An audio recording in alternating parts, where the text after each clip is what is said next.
Good afternoon friends. आज का मेरा टॉपिक है गोल्ड में इन्वेस्ट करें या ना करें। देखिए, गोल्ड आज की डेट में एक सेफ रिजर्व के रूप में सामने आ रहा है। जिस तरह से वर्ल्ड के अंदर जियोपॉलिटिकल सिचुएशंस बनी हुई हैं, चाहे वो रशिया हो, चाइना हो, इंडिया और अमेरिका का रिलेशनशिप हो, या मिडिल ईस्ट के अंदर जो भी अपनी वॉर वगैरह चल रही है वो।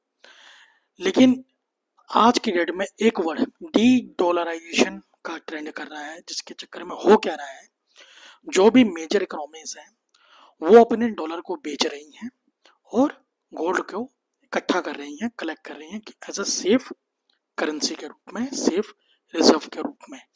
इसका मतलब ये नहीं है एज ए रिटेलर जो हम इंडियंस हैं कि गोल्ड का रेट आपको शॉर्ट टर्म में 10 टाइम्स, 5 टाइम्स, 20 टाइम्स रिटर्न देने वाला है। जी नहीं, गोल्ड में इन्वेस्ट करना सेफ इन्वेस्टमेंट बिल्कुल नहीं कहलाता। क्यों? ये आपको कोई रिटर्न देने वाला नहीं है, जिसको पैसिव इनकम बोली जाती है। जैसे कि आप अगर स्टॉक्स में, शेयर्स में इन्वेस्ट करते हैं तो उस पर डिविडेंड पे आउट मिलता है। आप बॉन्ड्स में, एफडी में इन्वेस्ट करते हैं तो उसके ऊपर इंटरेस्ट इनकम मिलती है। और इसी तरह से अगर आप ई मूवेबल प्रॉपर्टी हाउस को खरीदते हैं तो आप उसके ऊपर रेंट भी कमा सकते हैं। बट ये सब चीज़ें गोल्ड में इन्वेस्ट करने के टाइम पे बिल्कुल भी अवेलेबल नहीं है। गोल्ड का सिर्फ और सिर्फ एक ही बेनिफिट होता है, सेल एंड बाय का जो डिफरेंस होता है वो गेन कहलाता है। उसके ऊपर भी इंडिया के अंदर टैक्स है, टैक्स फ्री नहीं है वो।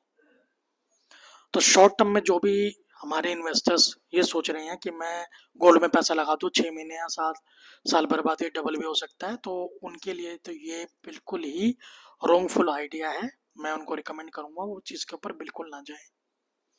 गोल्ड सिर्फ और सिर्फ एक रिजर्व के रूप में वर्ल्ड के अंदर बढ़ा जा रहा है, इस वजह से इसका रेट ऊपर जा रहा है। सेकेंडली, हमारा जो इम्पोर्ट है वो बहुत ज़्यादा है, जिसके चक्कर में हमारे डॉलर का रेट भी रुपए के अगेंस्ट बहुत ऊपर हो गया है।